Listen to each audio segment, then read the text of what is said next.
আসসালামু আলাইকুম ওয়া রাহমাতুল্লাহি ওয়া বারাকাতুহু। আলহামদুলিল্লাহি ওয়াহদাহ ওয়াসসালাতু ওয়াসসালামু আলা মান লা নাবিয়্যা বা'দাহ।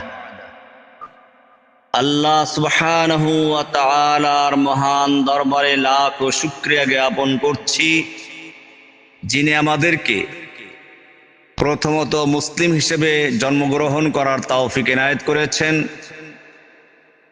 অতঃপর দ্বীনের কিছু ইলম অর্জন করা এবং তা দ্বীনের স্বার্থে প্রচার করা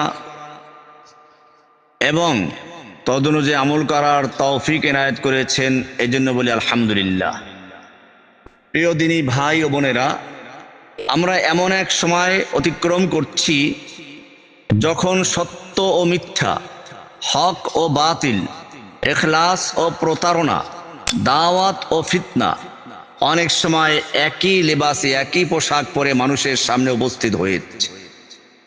বাহ্যিকভাবে ইসলামের ভাষা, ইসলামের স্লোগান এবং ইসলামের আবেগ ব্যবহার করা হলেও প্রত্যেক আহ্বান ইসলামের সঠিক পথের আহ্বান নয়।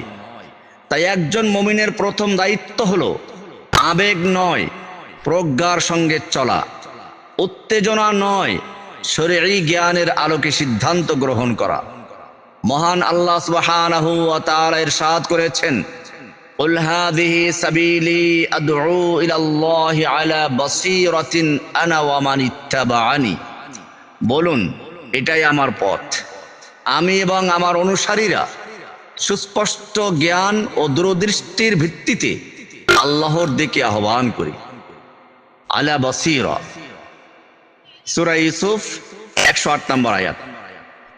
এই আয়াত আমাদের একটি চিরন্তন নীতি শিক্ষা দেয়, দ্বীনের পথে চলা এবং মানুষকে দ্বীনের দিকে আহ্বান করা হবে বাসীরা বা সুস্পষ্ট জ্ঞান, প্রজ্ঞা, বাস্তবতা সম্পর্কে সঠিক উপলব্ধি এবং পরিণতি বিবেচনা করে। ইসলামে অন্ধ আবেগের কোনো স্থান নেই। যে আহ্বান মানুষকে চিন্তা না করে অনুসরণ করতে বলে, সে আহ্বান নববী পদ্ধতির সঙ্গে সামঞ্জস্যপূর্ণ নয়। আল্লাহ সুবহানাহু ওয়া তাআলা সে কারণেই সাবধান করেছেন, ইয়া আইয়ুহাল্লাযীনা আমানু, হে ঈমানদারগণ, ইন জাআকুম ফাসিকুম বিনাবাইন, যদি তোমাদের কাছে কোন অবিশ্বস্ত ফাসিক ব্যক্তি কোন সংবাদ নিয়ে আসে, ফাতাবাইয়ানু, তা ভালো করে যাচাই বাছাই করে নাও। সূরা হুজুরাত 6 নম্বর আয়াত। অতএব কোন ভিডিও, কোন আবেগ ঘন বক্তৃতা, সামাজিক যোগাযোগ মাধ্যমের প্রচারণা কিংবা কারো দাবির উপর ভিত্তি করে জীবনের গুরুত্বপূর্ণ সিদ্ধান্ত নেওয়া একজন বিচক্ষণ মুসলমানের কাজ নয়। ইসলামের শিক্ষা হলো যাচাই করো, বুঝে নাও, তারপর সিদ্ধান্ত গ্রহণ করো। প্রিয় দ্বীনী ভাই ও বোনেরা, বর্তমান সময়ে আমরা একটি উদ্বেগজনক প্রবণতা লক্ষ্য করছি। কিছু ব্যক্তি ও গোষ্ঠী ইসলামের মহান পরিভাষাগুলোকে ব্যবহার করে মানুষের আবেগকে প্রভাবিত করার চেষ্টা করে যাচ্ছে। বিশেষ করে ধর্মপ্রাণ ও উদ্যমী তরুণদের সামনে এমনভাবে কিছু বিষয় উপস্থাপন করা হচ্ছে যেন উত্তেজনাপূর্ণ পথই ইসলামের একমাত্র পথ। এখানে একটি বিষয় পরিষ্কারভাবে বুঝতে হবে, জিহাদ ইসলামের একটি মহান ইবাদত ও শরঈ বিধান ও পরিভাষা। কিন্তু জিহাদের নাম ব্যবহার করে মানুষের আবেগ, সরলতা ও ধর্মীয় অনুভূতিকে ব্যক্তিগত, সাংগঠনিক বা আর্থিক স্বার্থে ব্যবহার করা ইসলামের শিক্ষা নয়। একজন মুসলিমের কর্তব্য হলো জিহাদ সম্পর্কে কোরআন, সহিহ সুন্নাহ এবং বিশ্বস্ত আলেমদের ব্যাখ্যা থেকে জ্ঞান অর্জন করা, সামাজিক যোগাযোগ মাধ্যমের আবেগ ঘন প্রচারণা থেকে নয়। কিন্তু দুঃখের বিষয় হলো, অনেক আন্তরিক, মুখলেস, দ্বীন প্রেমী, মেধাবী তরুণ ভাইয়েরা, যাদের ভবিষ্যতে একজন বড় আলেম, একজন বড় দায়ী, একজন গবেষক, একজন শিক্ষক কিংবা সমাজের গুরুত্বপূর্ণ সংস্কারক হওয়ার মতো প্রতিভা ছিল, তারা কখনো কখনো অপর্যাপ্ত জ্ঞান, অদূরদর্শিতা কিংবা আবেগের বশবর্তী হয়ে এমন কর্মকাণ্ডে জড়িয়ে পড়ছেন যেখানে তাদের প্রতিভা অঙ্কুরেই নিভে যাচ্ছে।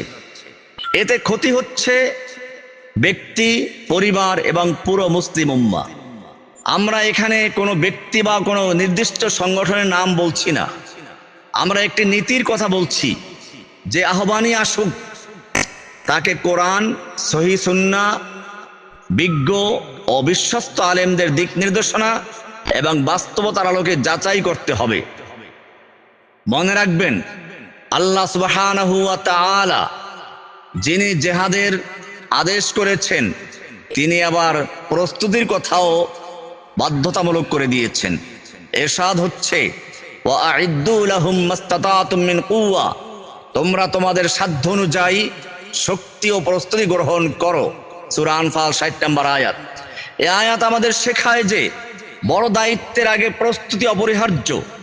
সালাতের পূর্বে পবিত্রতা, ওযু, হজের আগে সামর্থ্য, তেমনি ভাবে দিনের বড় দায়িত্বের আগে প্রয়োজন সহিহ আকীদা, সহিহ ইলম, সহিহ হিকমা, অভিজ্ঞতা এবং বাস্তবতা সম্পর্কে সুস্পষ্ট ধারণা।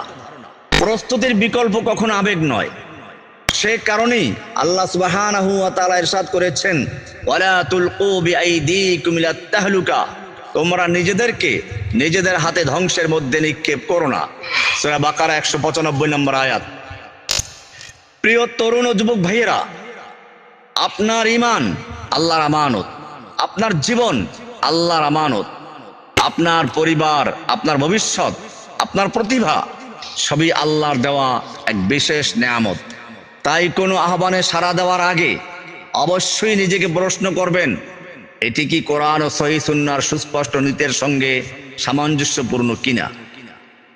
আলা বাসীরা, বাসীরা মানে হচ্ছে এটা যে প্রথমে নিজেকে প্রশ্ন করবেন, কোরআন ও সহিহ সুন্নাহর সুস্পষ্ট নীতির সঙ্গে এই কাজটি সামঞ্জস্যপূর্ণ কিনা। এরপরে এ বিষয়ে বিশ্বস্ত অভিজ্ঞ আলেমদের বক্তব্য কি, তারপরে এর উদ্দেশ্যই বা কি, এরপরে এর পদ্ধতি কি, এরপর সম্ভাব্য পরিণতি আমার পরিবার, আমার সমাজ এবং আমার মুসলিম উম্মার জন্য কি হতে পারে। মনে রাখবেন, ইখলাস অত্যন্ত মূল্যবান সম্পদ, কিন্তু ইখলাসের সঙ্গে যদি ইলম, বাসীরা ও হিকমা যুক্ত না হয়, তবে আন্তরিক মানুষও ভুল সিদ্ধান্ত নিতে বাধ্য হয়। ইসলামের নামে কোনো আহ্বান শুনলেই সেটি ইসলামের প্রতিনিধিত্ব করে এমন ধারণা সঠিক নয়। সত্যকে সত্যের মানদণ্ডেই যাচাই করতে হবে। সুতরাং আমাদের প্রয়োজন উত্তেজনা নয়, উত্তম শিক্ষা, বিভ্রান্তি নয়, স্পষ্ট দলিল, অন্ধ অনুসরণ নয়, বাসীরা, এবং ক্ষণিকের আবেগ নয়, দীর্ঘমেয়াদী কল্যাণের চিন্তা পরিকল্পনা গ্রহণ করা। আসুন আমরা কোরআন ও সহিহ সুন্নাহকে আঁকড়ে ধরি, বিশ্বস্ত আলেমদের সান্নিধ্যে থাকি, জ্ঞান অর্জন করি, চরিত্র গঠন করি এবং এমনভাবে দ্বীনের খেদমত করি যাতে আমাদের মাধ্যমে উম্মাহ উপকৃত হয়, ক্ষতিগ্রস্ত না হয়। আল্লাহ তাআলার কাছে আমাদের প্রার্থনা, তিনি যেন আমাদেরকে সত্যকে সত্য হিসেবে দেখার এবং চেনার এবং তা অনুসরণ করার তৌফিক দান করেন, মিথ্যাকে মিথ্যা হিসেবে চেনা, জানা, দেখা এবং তা থেকে দূরে থাকার তৌফিক দান করেন। আমাদের যুব সমাজকে আল্লাহ সুবহানাহু ওয়া তাআলা সকল প্রকার প্রতারণা, বিভ্রান্তি, চরমপন্থা এবং সকল প্রকার ফিতনা থেকে হেফাজত করেন এবং কোরআন ও সহিহ সুন্নাহর সরল পথে পরিচালনা করার তৌফিক দান করেন। আমিন। ওয়া সাল্লাল্লাহু তাআলা আলা নবিয়িনা মুহাম্মদ ওয়া আলা আলিহি ওয়া সাহবিহি আজমাইন। আসসালামু আলাইকুম ওয়া রাহমাতুল্লাহি তাআলা ওয়া বারাকাতুহু।